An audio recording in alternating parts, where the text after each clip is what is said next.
Welcome and thank you everyone for coming to our event today to talk about youth perspectives on loss and damages and the key demands that we want to see from the world leaders and from all the negotiating parties this year at COP27. I'm very happy to welcome our amazing participants, and I would ask each of you to give a brief introduction of yourself, your name, where you're from, and maybe you want to already share what loss and damages means for you personally, or if you've experienced it personally.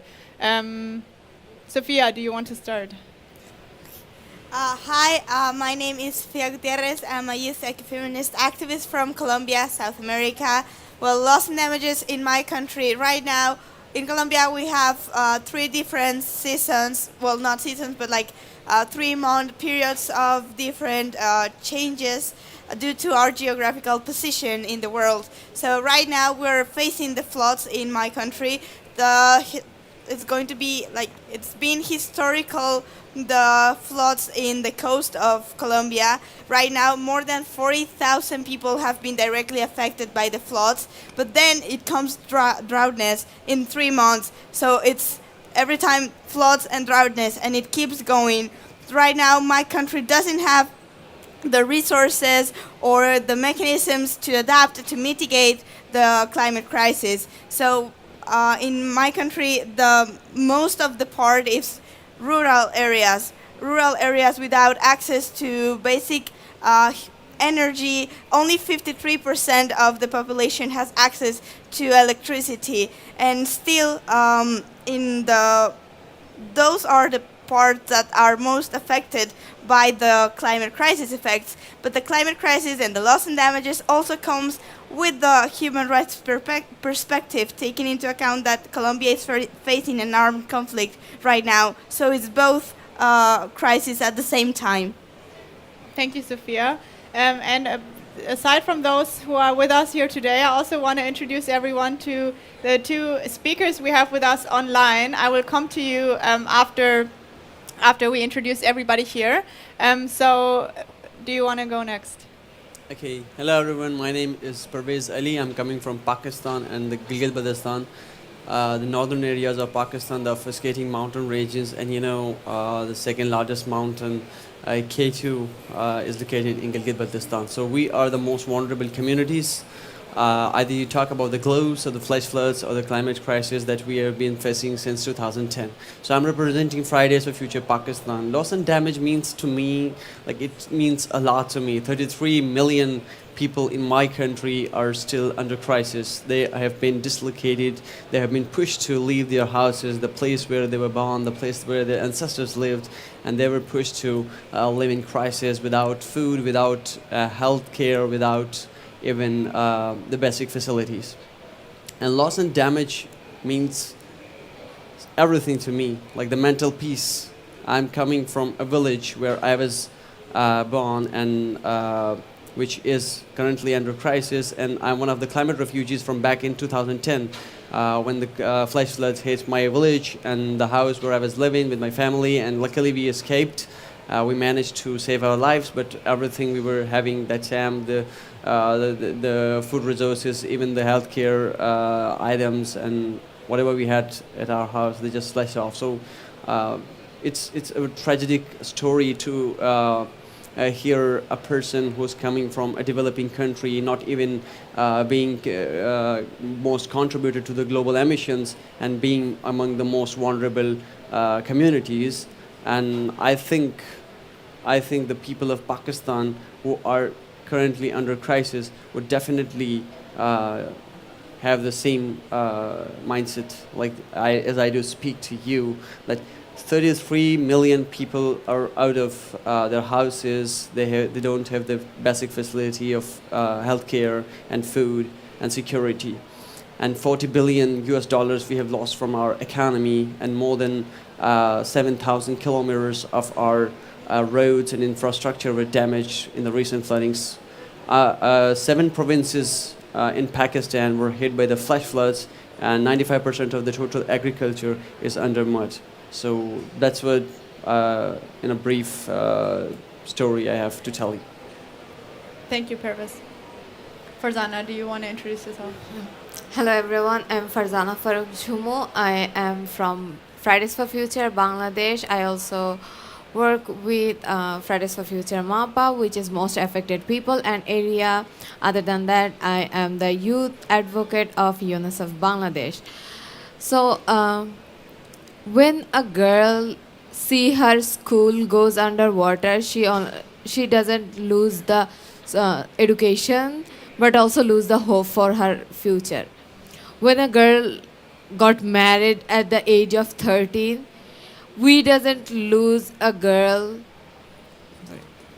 who is no longer can study, but also a mother who can't teach her children the basic education. Loss and damage, what we see physically, is known to everyone, but this is also loss and damage, and this is the loss and damage I talk about, because the physical loss and damage, like school being underwater, like we loses our food security, we loses our transportation system, we lose our land. So this is all loss and damage, but also all those mental peace, also all those people's hope is also the loss and damage to me. Thank you, Farzana. Watan. Nice to meet you all. My name is Watan Muhammad. I'm from Sudan. I'm a medical student and climate activist. I'm currently serving as global coordination team at the youth constituency of the UNFCCC Yongo. Loss and damage for me means, in simple words, failure of adaptation. I live in Sudan, one of the world's 5th vulnerable countries to climate change, and the main climate crisis in my country are very high temperatures that can reach 120 degrees Fahrenheit, and we also have devastating floods that destroy people's house, agriculture, crops. People currently do not have houses nor jobs to get their expenses from. So Sudan does not have any adaptation measures to combat these crisis that's going through. Thank you. Now we get to introduce our speakers online, and we're very happy that you made it to talk to us today, and we hope that the connection from COP to you is good, because we're all experiencing some internet issues here. But I'm very happy to see you both, and I would ask Roshi to introduce herself first. You're muted. Hi, Eileen. Thank you so much for giving me this opportunity to be part of this panel. I'm Roshni Anwar. I'm from Jamshoro. This is a city in Pakistan and the province of Sindh. And if you talk about loss and damage, and personally for me, loss and damage is seeing my country suffering every year from the same cycle of catastrophic impacts of climate change, but no one to address who is accountable for that. Because when we talk about Pakistan and climate change, we know that Pakistan is only producing 0.4% of the global carbon emissions, which is really minute amount of carbon footprints. It's not even producing any carbon footprints. So for me, loss and damage is seeing Pakistan facing every year the same consequences. Recently, we have faced catastrophic and severe floods, and 33 million people have been displaced because of these floods.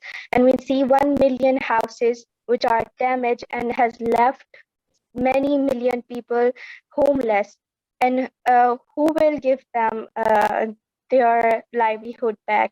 And we see that more than 1,400 people have died in Pakistan because of these floods, and mainly Sindh and Punjab has faced the consequences of these floods. And this is the repeated cycle. But the question now is to know who is responsible for these loss and damages. Thank you. Thank you for introducing yourself. And then last but not least, Tobani. Hi everyone, thank you for inviting me at the COP27. I am Tobani Malingam, a young activist from South Africa. Youth for Christ organization in KwaZulu-Natal, which is partnering with the Kindernothilfe organization in Germany. So in September, I was on the German tour, engaging on the climate change topic in Germany, educating the youth of Germany about the consequences of climate change in South Africa. So loss and damage for me. These are the consequences that we have faced that are done by the climate change in South Africa. So also here in South Africa, we recently have major floods that took people's life. And even today, people are still searching for their families. And many people lost their jobs because the infrastructures and houses were demolished. So businesses could no longer recover. And the unemployment rate escalated here in South Africa. So there was also a major water scarcity here in South Africa, and we're still experiencing even now, because during the floods, many pipes were destroyed. So this led to people traveling longer distances trying to get access to water. Schools were also damaged. So learners could no longer go to school for a long period of time. And even today, there are learners who are still living at the shelters because their homes were destroyed. And roads and bridges were also demolished. So this hinders the movement of people from one town to another town. So like those are the main loss and damages that climate change has done in my country. Thank you. Thank you, Tubani. Can I ask maybe to increase the volume a little bit of the online speakers? I don't know if anyone can do that, but that would be amazing. So we can hear you a little bit better.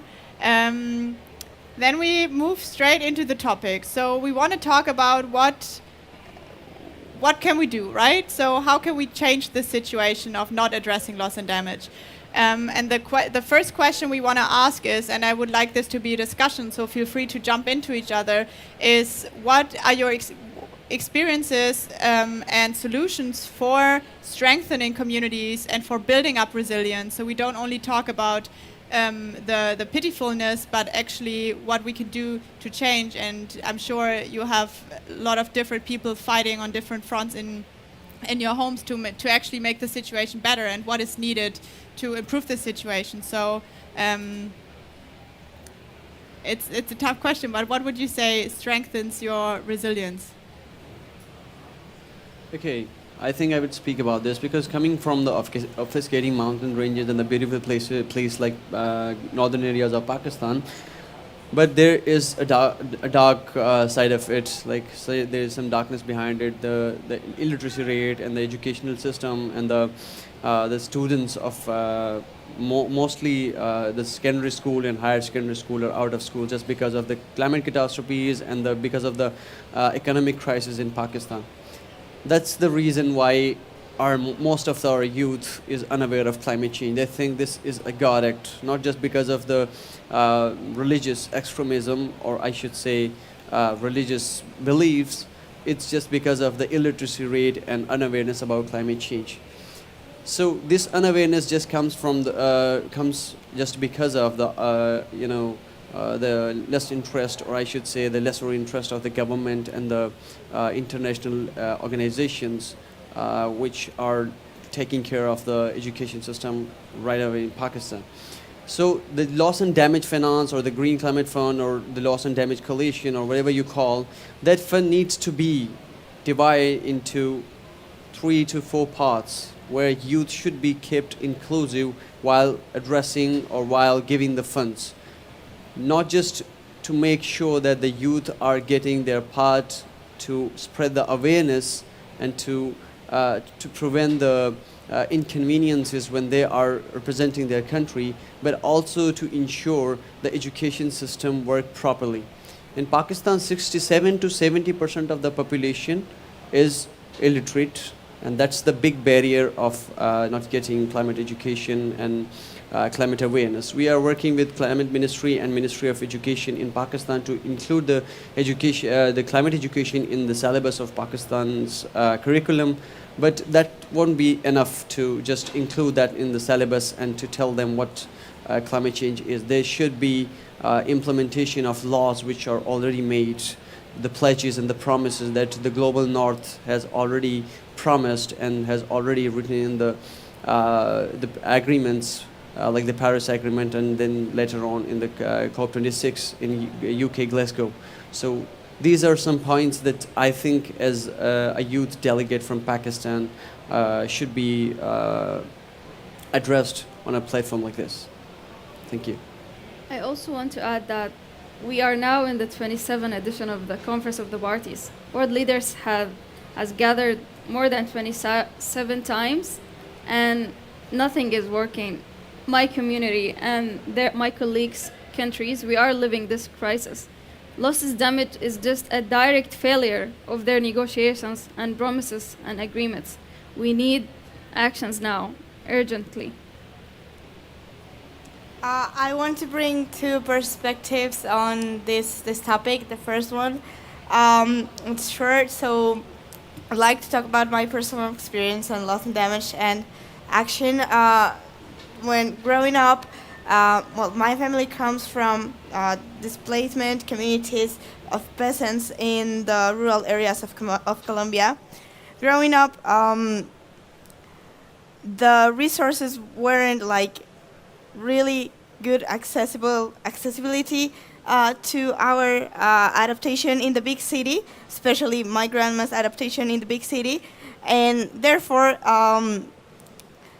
so the floods also affects the city, and our home growing up was completely destroyed. We had to move constantly, trying to get to a new place that wasn't being flooded, even in the city that we think it's not happening, but it is, especially in a city where it's really, really full of people, full of displaced people due to the armed conflict, the climate crisis, arriving to the same city. But still, I can be here talking to you. On the other hand, I work with indigenous communities, with women, and they cannot leave from their territories, and they should not leave from their territories. The ones that should leave are the big extractivist enterprises that are destroying their land. So if you see her around, I've been all day with Jen Lin. She's also an indigenous woman from Colombia. Her territory is one of the most affected in Colombia, especially by the El Cerrejón. And it's a company of blood coal that is promoting loss and damage of the biodiversity of the land, and especially the food. So there's no access to food, there's no access to quality life, there's no access to shelter, and there's no access to continue and preserve the ancestral knowledge. Right now, we want action not only to stop loss and damage, because it's going to keep going if we keep financing fossil fuel. It's okay, but also when we talk about other solutions, we're presenting the same like colonialist model that arrives to the territories, just steals the knowledge and displays people, and just wants to go and like force and oppress and just demand that this is what they're going to do. But what we actually need is to listen to the actual solutions that are being presented by the communities, especially by the women who are most affected by their, due to their labor roles in society. So as a solution to loss and damage, to climate action, and in general to a better future, to survive the present, it's to start empowering, not only empowering, but bringing the tools to the community, to young girls, giving them access to education, helping them with skills to cope, to swim, or actually like having the opportunity to leave their homes and not being stuck when the climate crisis arrives. Thank you. Do you want to add on? Just to add, when we talk about loss and damage, we need to talk about how we can minimize it which is by adaptation. So we also need to talk about adaptation. And adaptation can't be happen if there is no fund. So that's why we need to talk about adaptation fund. And same as well as loss and damage fund, because we can't adapt to a lot of things. So when we talk about funds, we need to understand where the money is coming and where the money is going. And that's why this COP is really important, because it started with the big movement where we saw loss and damage in the agenda, and it need to be end by a starting of a mechanism where the mechanism will talk about how we can make this funding system transparent, how it can be accessible for the community, how it can actually show the like put the vulnerability to resilience. So we need to talk more about that, other than like discussing whether to put a comma or not. So this is the focus, and this should be in this COP, and I am hopeful about this COP because everyone is already saying it's a finance COP, it's an African COP, and it's already started with a great start. So let's hope it will end with a like great end where we can actually see loss and damage mechanism. Tobani and Roshni, from sitting at home, how do you reflect on what has been said, or how do you relate this to what's going on in your community? Roshni, do you want to start? Yes. When we talk about that, what could be the solution? So first of all, we need to change certain terms when we are addressing loss and damages. We see that there should be inclusion of loss and damage funds, first of all, in the discussion and in the papers as well. We see that every year the countries faces the same issues, and then they take heavy loans, costly loans from the global north, and that comes in different names such as aids, such as debts, and then global south, which is mainly poor countries, are not able to pay that loan or debts. So this is a kind of repeated cycle. So to cope this situation, we should have a separate finances for the loss and damages, because we are facing the global north's consequences the global south is facing. The second thing is we need to invest on the climate resilient infrastructure, and that is one of the solution that the countries like global south should invest in climate resilient infrastructure rather than focusing on taking aids from the global north, or from the different aid related to NGOs and INGOs. So then it's a kind of cycle that needs to be stopped, and there should be serious actions on this, and really serious steps to be taken about this loss and damages in terms of climate change.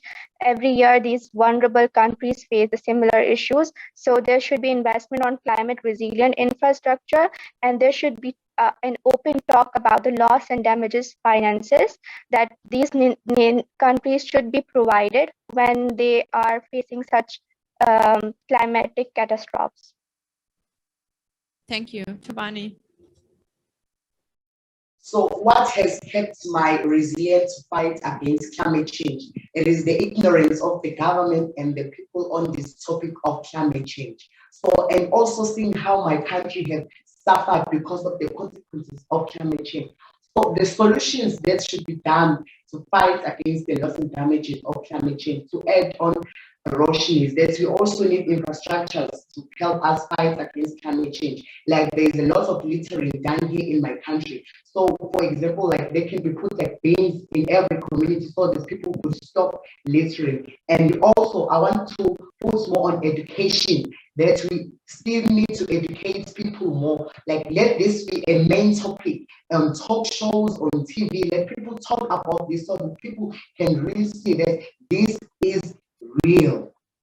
so that people can see that this is real, and then people will start to fight against climate change, and to also empower the youth, because the youth is the future of this world. So if the youth is more knowledgeable about this topic of climate change, they can also help to change the mindsets of their parents, because we are still having this problem that our other people, the parents, are not helping us to fight against the climate change. So education will also help go a long way fighting against climate change. Thank you. You said in the beginning, loss and damage means when adaptation fails.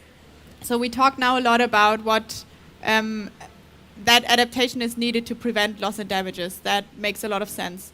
But what would you say are like the key measurements that should be in the adaptation rulebook? And what if it's too late? What are the needed, like, I think we all agree we need to have the money facility, but what does it actually need to look like? How would you make sure that it reaches the community? I think there's, this big issue with there's a lot of money, but it doesn't go to the people who are actually affected. So my two follow-up questions would be, what are the key adaptation measures? And I think we already heard about education, but there are lots of different parts. And what is even, we're at the point already where adaptation fails. So what are clear needs and solutions for loss and damage? Does anybody want to jump in directly? Okay, so I'll go first. When you said that loss and damage, what should be the adaptation plan and what should we do, is more like going to community, because they already have the solution. They are not like trying to finding solution or anything. They are living it, and if they are living it, that means they are surviving all those catastrophe. So they have the tactic of surviving, and we just need to make it a global scale. We just need to make those community voice in the focus, so that we all can see the solution and follow the solution. The solution need to be community led, and if it's community led, we also need to understand that wherever we are, the solutions we already is proposing is not equal to everyone. The the solutions like solar panel may be very cheap in countries in Europe, but not so cheap in countries in global south. So these inequalities of technology, these inequalities of rich having more and poor doesn't have anything, these inequalities need to be addressed, and the money should go from top, like those top 1% to the community, because we know there is solution. And we actually, when we enter the pavilion, what we see is what happens in Pakistan doesn't stay in Pakistan. So that's true for every country. What happened in our country will happen in your as well. And if I talk about if the adaptation fails, that's why we are asking for funds to mitigate those or to minimize those loss and damage, or those loss and damage what happened. We need to put solutions and to focus on those communities to make them survive. And here also comes the inequalities that we need to address. And also what we need to do is focus climate change from a human right perspective rather than just some technical perspective, because climate change sometimes is so technical that those communities doesn't understand that their right has been violated. So when they don't know their right has been violated, they can't ask for their right. That's why we need these fancy papers to be more on human based, so everyone can relate, everyone can understand, and everyone can show solidarity for other people. Sophia. Sophia? Okay. So I'd like to kind of talk about that. Global South countries are not poor. We've been impoverished. That's the word, right? Okay. We have been stolen from, and actually most of the rich countries have been rich from our resources. But still, our countries are owing money to the global banks. And we need first for global north countries, big banks, especially from Germany, financing destruction in my country, to stop financing this blood coal. We need our own resources based in green solutions with a human rights lens and approach. We cannot continue to bring destruction presented as a green solution. So we need to strengthen the Global South positions and economies, but not based in fossil fuels. We need to divest from fossil fuels. Start investing in nature-based solutions. And who is leading nature-based solutions? Communities. Communities present solutions not only to their local level, but also they're the ones protecting entire ecosystems. We always talk about the Amazonia, that's the word in English too, right? Yes. We always talk about the Amazonic region. We always talk about the coast, the coral reefs, but we're forgetting that mangroves, we're also forgetting the ecosystems across all the countries, the deserts including.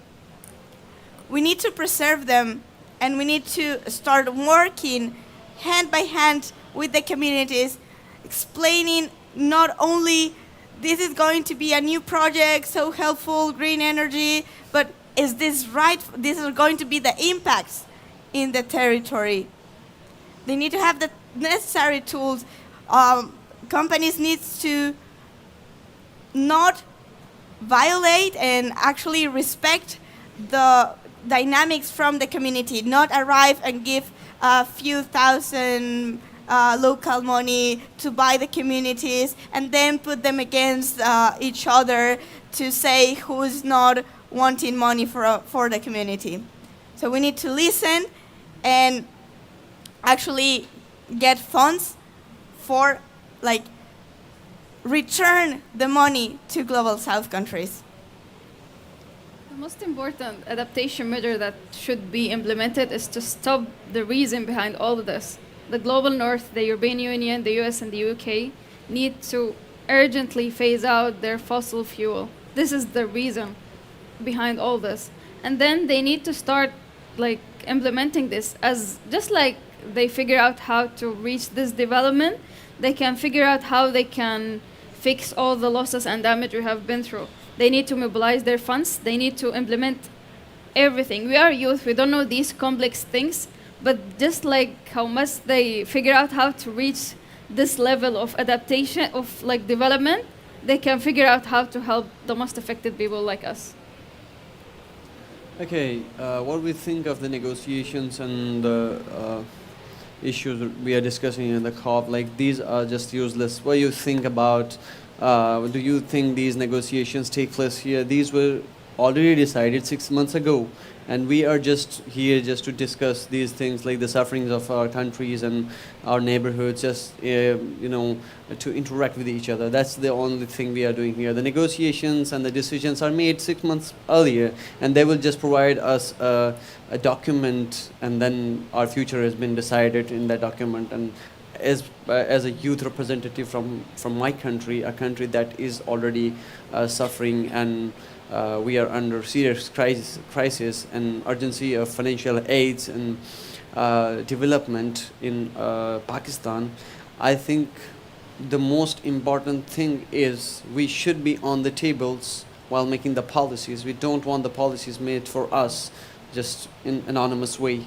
We don't know what the suggestions were. We are working on indigenous policy suggestions in Pakistan. We are trying to develop a common consensus between the organizations working for climate education, climate change, and mitigation and adaptation processes, but we are unable to bring that narrative to the global community, and they are not even keeping us inclusive in what sort of decisions they are taking and what sort of negotiations they are making.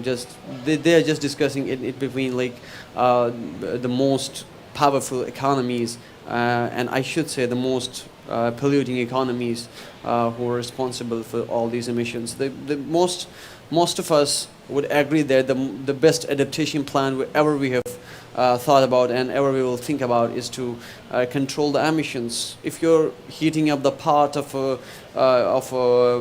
pot filled with water, you cannot just put ice or whatever you're putting in and making it cool down. You can just lesser the intensity of the fuel you are giving to it, and it will just come to normal. We are not here to discuss something that is unusual or unexperienced or nobody knows. It's the only thing that the emissions, and the emissions are obviously coming from the global north. And we are the least contributors to the global emissions, and we are the most affected and vulnerable. So if we are the trailer of a movie, obviously it's going to be a very horrified, or I should say horror movie for you. If it comes to a full movie, we are only the trailer of it. And if it comes to Pakistan today or the global south, it might be the global north tomorrow. And if we are keeping this attitude, this poor decision making and uninclusion of young voices and young minds in the policy making, and we are obviously going to suffer, and the future generations won't stay in their comfortable zones. They will be staying maybe in jungles, or I don't think so we have any plan, anything to live, or any place to hide our heads. And Thank you. Tobani, do you want to add anything to that? Yes, I want to say that it's never too late to fight against climate change. As long as you are still breathing, we still have a chance to fight against this climate change.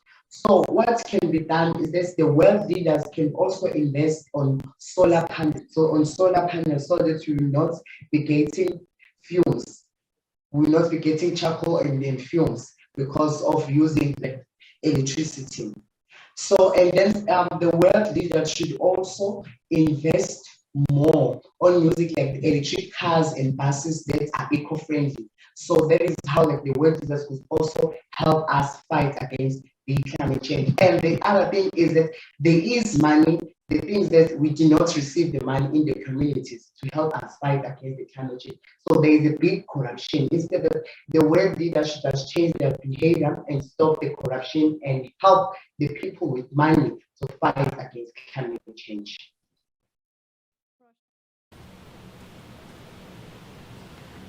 Yes, I would just say that one of the things that we need to identify is who is the main stakeholders, and are these stakeholders made part of the discussion? I don't think so, because the communities are the local communities, the indigenous communities are facing the consequences. Are those communities, the representatives of those communities, part of these discussions? No. So the solutions that the government representatives would be proposing are not community friendly. So to propose the community friendly solution, the community should be made part of it, and youth especially should be one of the stakeholders, and that should be included in policy making, in discussion, in their opinion and perspective should be heard in such important issues, because they are going to lead in the future, and they are more innovative and creative, and they have a better solution, I guess. And when these COPs happen every year, and this time the representative from Pakistan who went and joined COP27 are held accountable in their own countries. They are in charge of corruption and other things. How can we even call them at such big platforms. So we need to see who are we calling at the COP27 important discussions. We need to look at these things as well, and we need to address the proper audience and have to include those who have real solution and who are really serious about these issues. Thank you. So we already talked now a lot about on what we demand from the COP27 or what is already going on. We're already talking about this is a finance COP and everything. But as Rajni already mentioned, we are thinking also a lot about who are the main stakeholders, and you've already named a few of them, who are blocking certain negotiations, who are blocking certain pathways that we already know since 26 COPs that are needed for 1.5 degrees or to stop loss and damages, basically. So if you could, and we have some time to talk about this, so if you would know that now the world leaders would be listening, or the main negotiators would be listening, those who are sitting at the decision tables, you've already mentioned a few things, like we should include communities, and they should be learning from the communities, and they should know what is going on ground, and there needs to be funding mechanisms. What are the other demands you would have from them, or would you ask someone directly from a specific stakeholder? Would you have a specific demand? We basically demand that loss and damage should be permanently in the COP's agenda. We also demand phasing out the fossil fuel, because it is the cause. If we want solution, we need to stop the cause. We demand funds from the global north to be accountable for what they have done to the global south, and we just need shifting to the future, a clear and sustainable future for the next generations. If you also have any specific demands to Germany, maybe someone's listening. Stop fossil fuel. I think if I would be giving any suggestion to the German government or the GIZ, which I'm working with in Pakistan, that would specifically be on the climate education to the young people, because our issue in Pakistan is the climate education, and that's the only barrier that we are facing to give our narrative in a best way. That's the first thing. And the second thing, I would really appreciate the German government if they can play a vital role in making the way, or I should say, the process of giving the funds or the aids clearly and very vividly to the damaged areas or to the communities who are the real victims of the climate crisis. We have seen many support and much fundings from the global north and the countries who are in contact with, diplomatic contact with Pakistan, but we have not seen that fund and that aid on ground in Pakistan. The most affected community is Balochistan, Gilgit-Baltistan, and Khyber Pakhtunkhwa. I've been there physically to help the people, but I've never seen any kind of fundings or aids that has been distributed.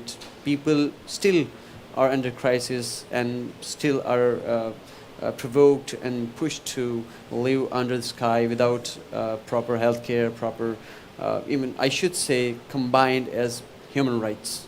So that's what I can make. Farzana? Okay. I will start with asking all government, including German government as well, to sign and to promote fossil fuel non-proliferation treaty, because we need a just transition, and it should be start from no more new fossil fuel and also because Tuvalu just asks for a treaty where everyone can sign, and it shouldn't be voluntary, it should be in an accountable basis. And the next thing, what Global North, all leaders, including Global North and especially German government, is don't promote false solution which doesn't goes to community. If you are showing solution from the same system which is causing the problem, the solution will never actually give us anything new. So don't promote false solution. And at last, you need to lead this way out because you have the resources. So show the world that you are responsible, and this responsibility have to come because you already enjoyed the resource from the earth. Now it's time to give that back. Who wants to jump in? Roshni?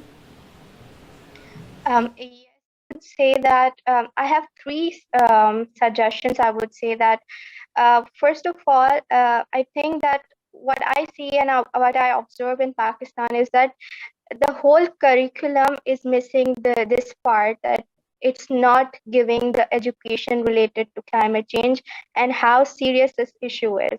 So the upcoming generation should be made aware of this important issue. So globally, it should be part of this curriculum for all the countries.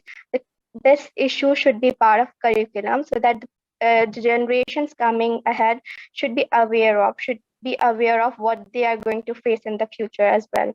The number two is that when we are getting aids and voluntary aids, this should not be named as voluntary aids, because I believe that it's the right of global south to take money for these damages. It should be in a separate loss and damage finance account on funds that we get. It should not be named as funds or debts that we have to repay. Other thing is that when we are talking about accountability, and community resilient infrastructures, and so I think that we have a lot of indigenous knowledge that should be made part of these solutions. Why don't we seek help of these indigenous knowledge and indigenous solutions that we have? And when we didn't have these technologies and industries in our world, our environment was so good. So why don't we follow these indigenous knowledge solution, which are really community friendly? And I think that this indigenous knowledge should take advantage of in making solution for the loss and damage for the climate crisis solution. Sophia? Hi. So I would like to mention three short and concrete points. The first one, it's regulation. The second one, funds. And the third one, then just two. The first one, when we talk about regulation, Germany has a lot of power. We know that. Then use your power to demand a regulation when you bring new projects, or when you when German companies arrive to countries. So you need to regulate how there's been taken the human rights approach, the gender approach, and you have power. Then stop demanding coal from El Cerrejón. Demand that the El Cerrejón is closed. Right now, Colombia is the fourth provider of coal to Germany. And where does that coal come from? From the blood coal. Still, the International Human Rights Court has said that the El Cerrejón should be closed, but it will not be closed until Germany stops demanding coal from Colombia. Second, when we talk about funds, yes, Germany is saying that they're going to be giving a lot of money to this green fund so countries can adapt. The 20 more vulnerable countries in the world, one of them is Colombia, is going to be part of that fund. But still, if that fund is going to going to replicate the same human rights violation systems, then it's not useful. We're not going to celebrate and applaud that Germany is giving a lot of money because they owe it to us. Also, just to add, on her, what Germany can actually do for those who didn't just like yet reach what we have reached.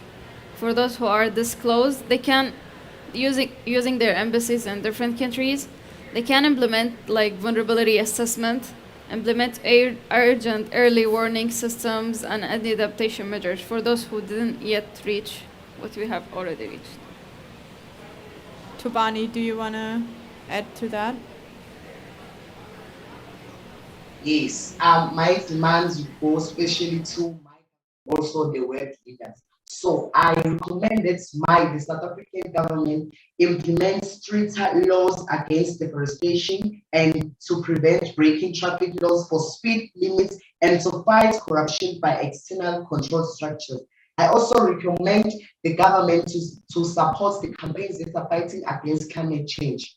And also the government to create some sort of competitions by collecting, by recycling to reward people so that people could also take part and see that helping to fight against climate change will be rewarded. So that to make more people to want to help and more people to engage fighting against climate change.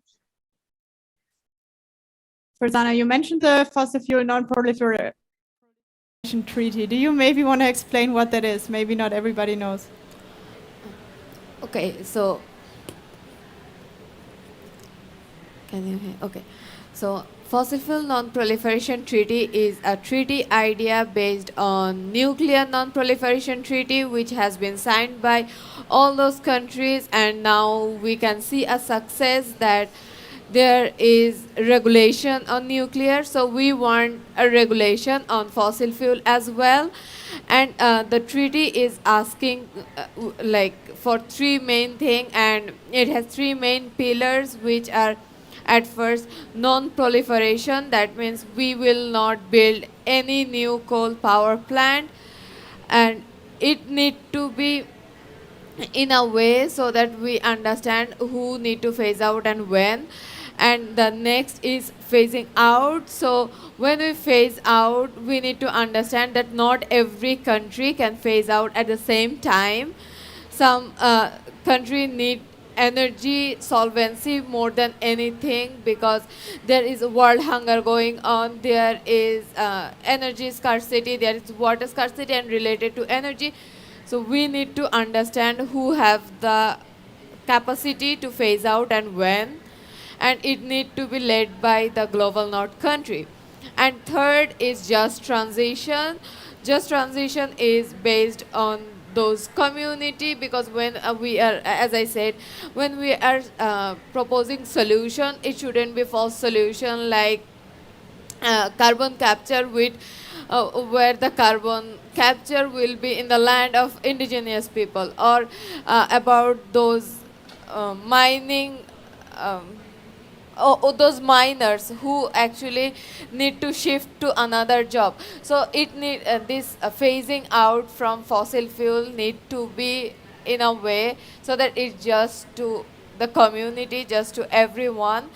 And when we are asking for this treaty shouldn't be in a voluntary basis, which means a country will sign and then they don't have any obligation to follow it, but in a regulatory basis that every country should have their own plan in paper, that with a deadline and like with steps of how this a timeline will be followed and how they will phase out and how this will be just.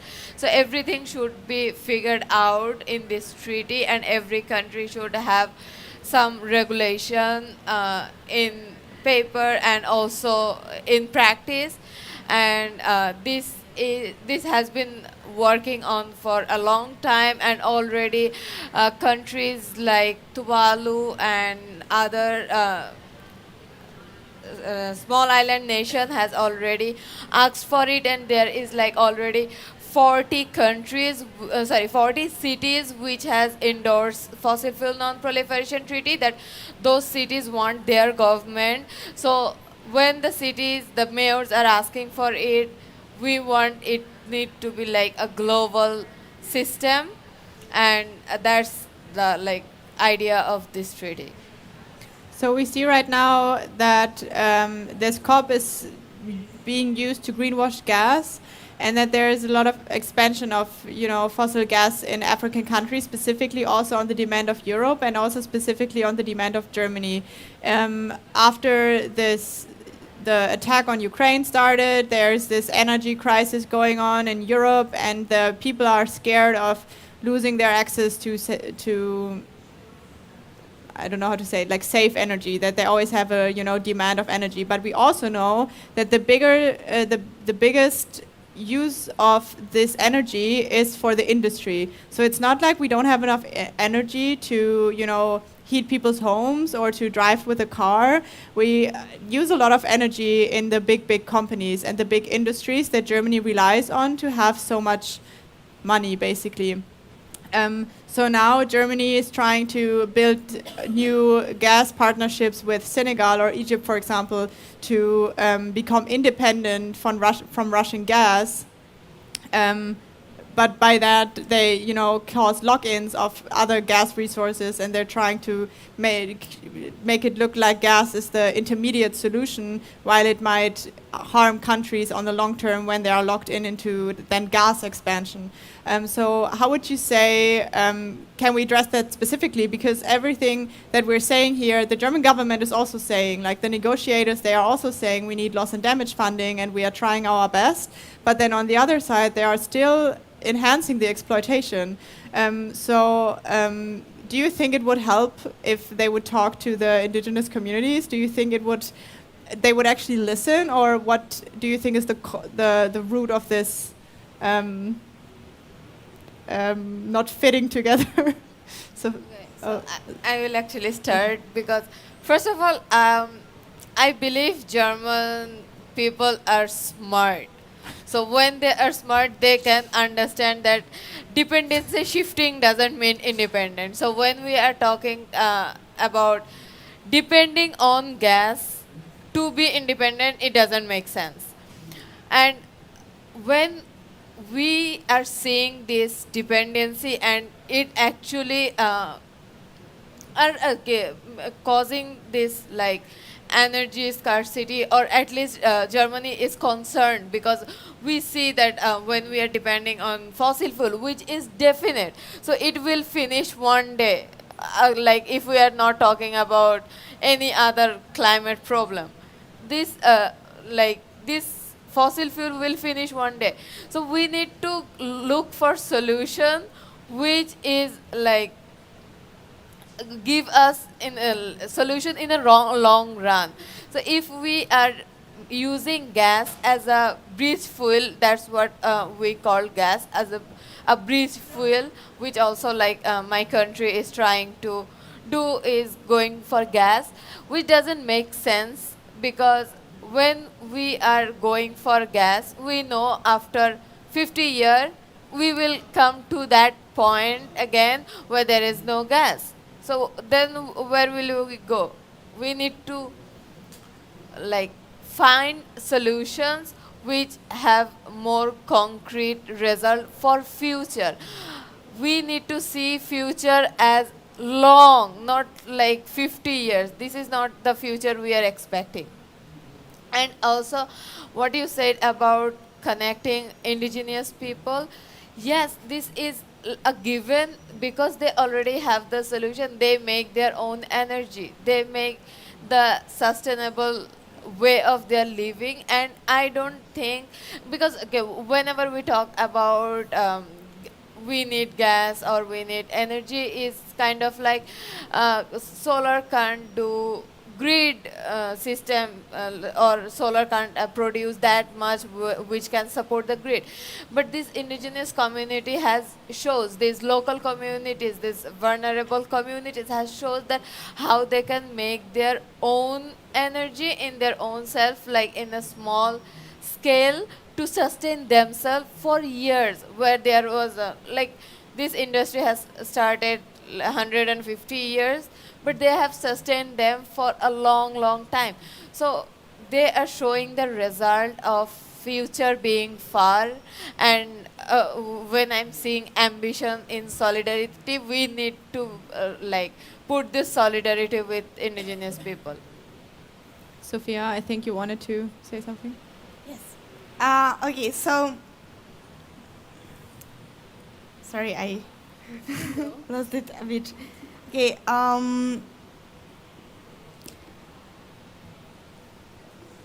I think I've said this like many times, like in different spaces, but we're the ones here telling this unpaid and volunteering labor, but it's not fair. Like, you have the resources to do it, do your research, start listening to the communities. Also, well, there was this meeting with the chancellor, and he was mentioning that he has been having conversations with the Colombian government. Right now, the Colombian government is implementing like a new way, like a new road for a just transition, like a 6-month period to recollect all the perspectives from the different communities. But that's only going to be like during 6 workshops, 6 to collect the information from 32 departments of my country. And it's because we don't have the capacity to do that. We don't have enough resources to do that. But we are still the ones, like our country, my country is still the one providing the technical support where we don't have where to take it from. If like countries like Germany, countries that have the capacity to do it, then they should also support not only giving out the money, but giving also international cooperation to regulate and support technically the processes and the dialogues. It's the people that is doing this unpaid, and because they're the ones that won't change, because they're the ones that are facing the effects of the climate crisis. So, yes, that. And Just to be practical and urgent, as this is happening right now, the Global North know all the things we already said. They know this. They're just not convinced.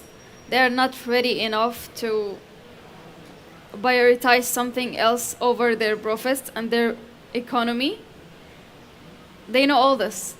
So we need higher obligation from the international community, the UN or whatsoever, to obligate these countries to stop what they are doing, because they already know all what we are saying. Like, there's no more time to talk, no more time to beg them to stop this. We need obligations. Yeah. thank you. Okay. When you're talking about just transition, and then you say that we are getting independence from the dependency of our fuel and the fuel that is helping us to grow our industries and to feed our people, which we are importing from Russia, and we are going to depend on gas. That's some sort of hypocrisy, as I think our Prime Minister, Mr. Shehbaz Sharif, did last time. Like, he was appointed as the vice president of the COP 27, I guess, when the catastrophe happened in Pakistan. And the next day, he went to inaugurate a coal power project in Thar. So it was just like, I think it's what they are announcing to just fool us, or just to say that we are doing just to convince you that we are guaranteeing your future is in safe hands. So there is a slogan like, we need COP27 to be the COP of implementation. We don't just want to be chairing some conferences, or we don't want that place or that designation to be a vice president of the COP or whatever they are calling it. We just want to feed our people. When you are asking about the suggestions, the policy suggestions, how can a country like Pakistan, which is having 60% illiteracy rate, and not having the basic facilities to feed its people for 2 times a day, and 40 million children out of school, and how can you just expect us to give policy suggestions? We are just there to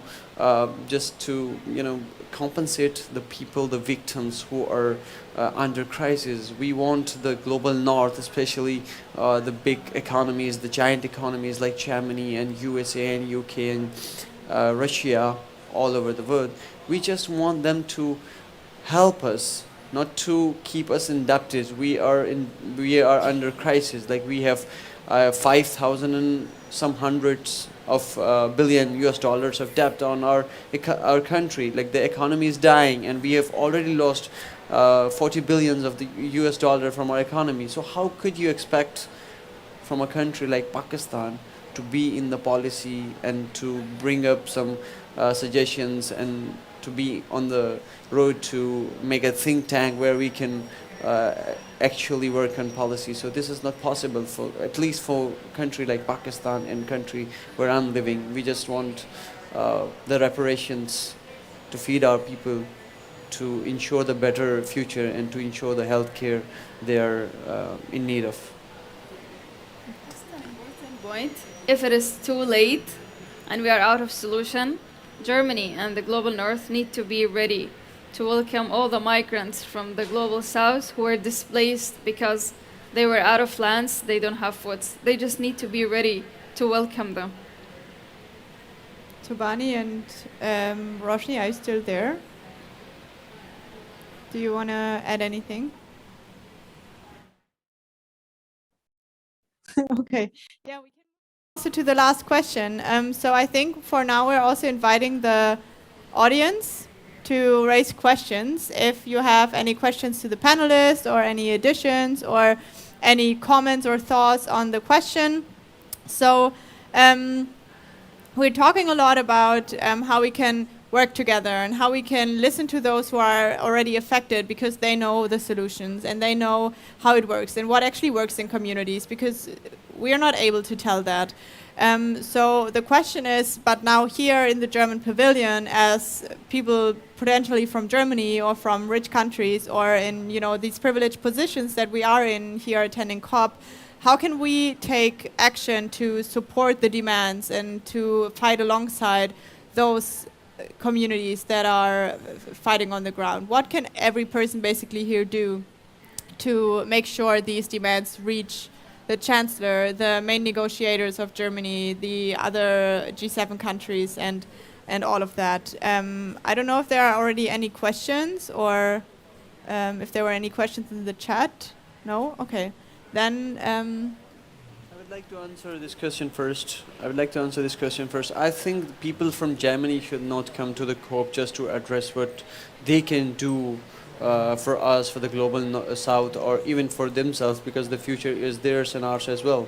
They should be asking their governments, they should keep their governments accountable that what you are doing is really dangerous for us and for the people already suffering in global south. So that's what they can do for us. That's the voice that they can raise for us. They can be our voices, they can be our advocates there, they can be negotiators of ours, and they can be the representative of the victims and the people coming from global south who are in a crisis. That's what I think the people of Germany can do for us. Sophia?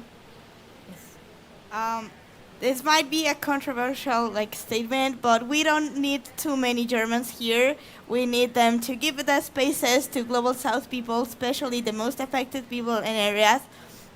Your organizations have a lot of funds and resources to support the organizations that are actually doing something with grassroots communities.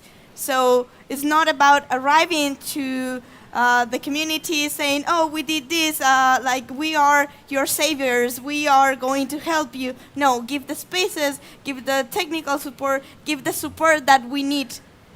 Give your space, basically. Also, they need to listen to the youth.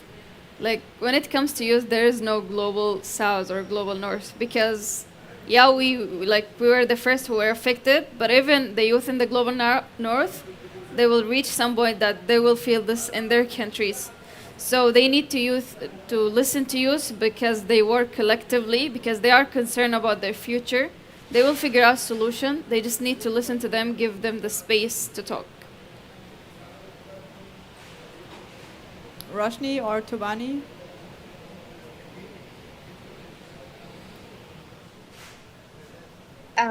Could you please repeat the question, because I have just joined, had a internet problem. No worries. So the question is to all the people that are listening, potentially people in the German Pavilion, what would you say should people do to fight alongside the communities on ground and to support MAPA activists and to support the voices that they actually reach here? So Sophia already said that space should be shared and given away, basically, because there are a lot of Germans here. But do you have any other suggestions? Yes, I would like to tell my experience. Last month I was in Germany, so I visited 10 different German schools and universities, and when I interacted with German students, I found a lot of unity and the unity on the same idea of taking this issue seriously. And I think that the youth and young people are very united when it comes to global crisis. So I would suggest that there should be platform given to this particular population, which is like countries like Pakistan, which have 69% of the youth population, so which needs to be given a direction to go on.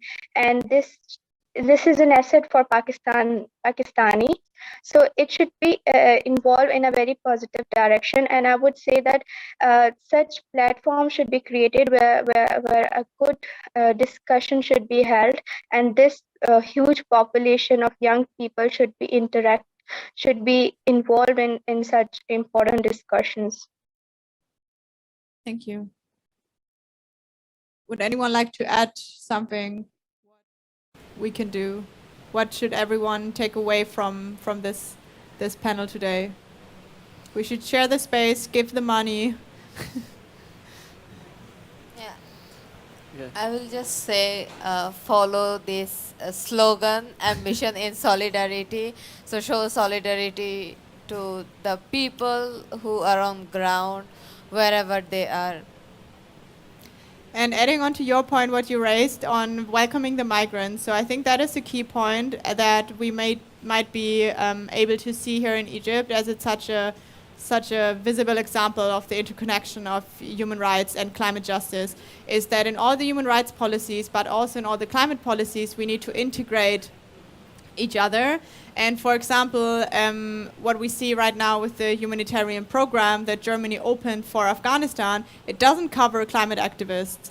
It doesn't cover people who are fighting in like a more complex issues, because you have to define yourself as a women's rights activist or as a specific part, right? That has been lobbied for since years, but especially now with the youth movement rising. And the climate movement growing everywhere, there are people fighting on different frontiers at the same time. So a young girl in Afghanistan going on the streets for climate justice is also going on the streets for women's rights, and it's never separated. But the ministry that is dealing with the humanitarian program has nothing to do with climate work. So they don't know how to implement it, and then in the end it turns out to be the volunteers and the NGOs to figure out how to navigate these spaces.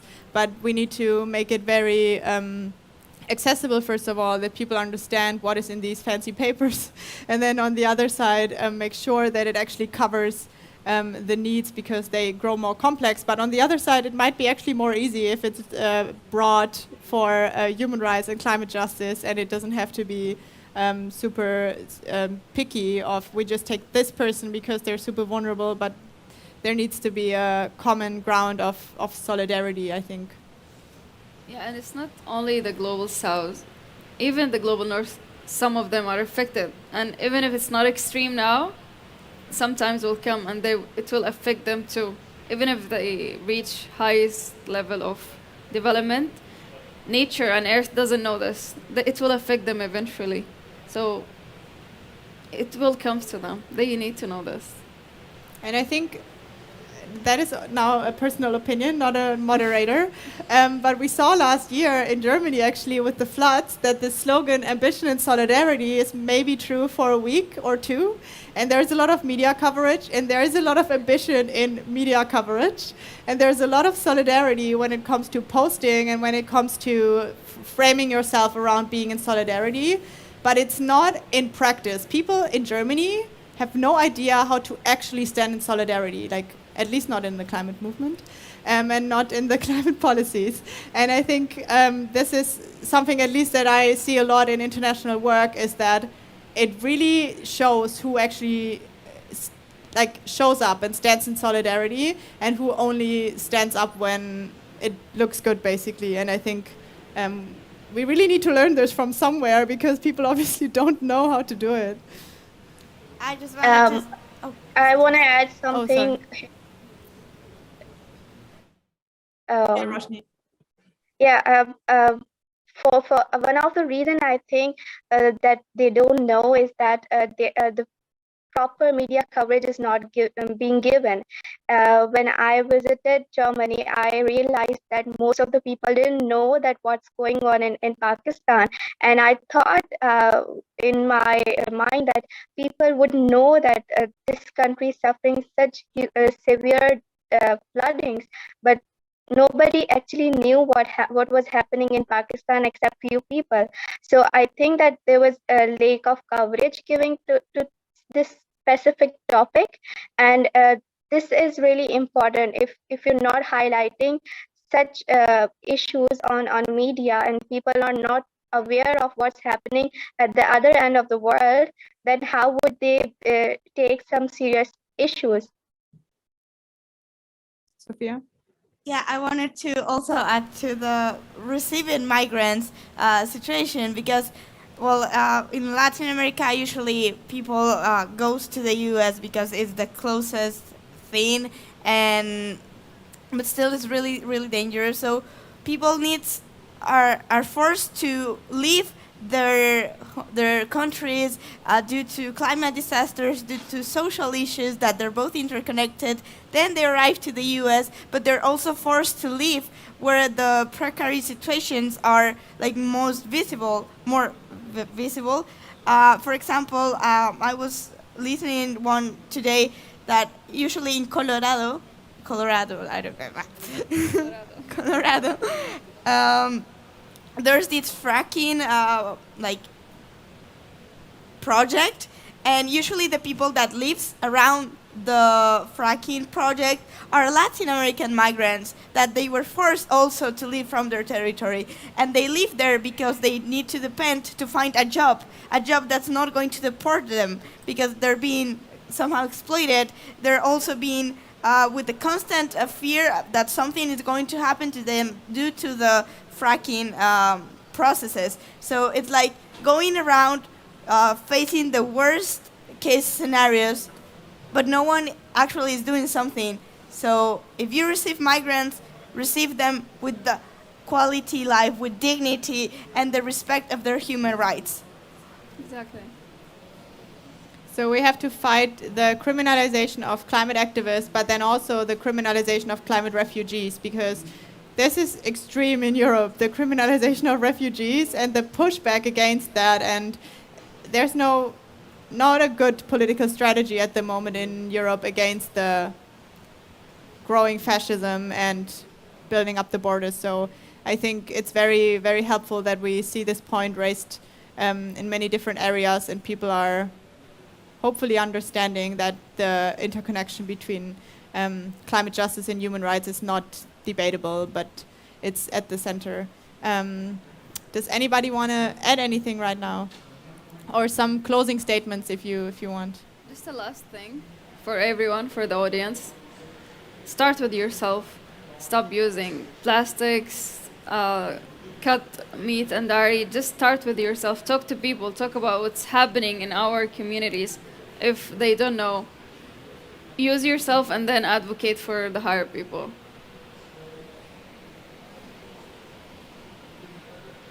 A nice discussion. Then thank you all very much for coming today. Thank you all for listening. And I know I'll see you in the next days. And thank you all, especially Tobani and Roshni, for joining us online. We are very happy to have people here also, virtually at least, who are in their home countries and want to share with us their experiences. So thank you very much. And I hope we will meet somewhere again. Thank you. Thank you. Thank you. Thank you. You for having us in this amazing and important discussion. I hope you have a good night. It must be very late in Pakistan. Yes, it is. Thank you all for joining. Thank you.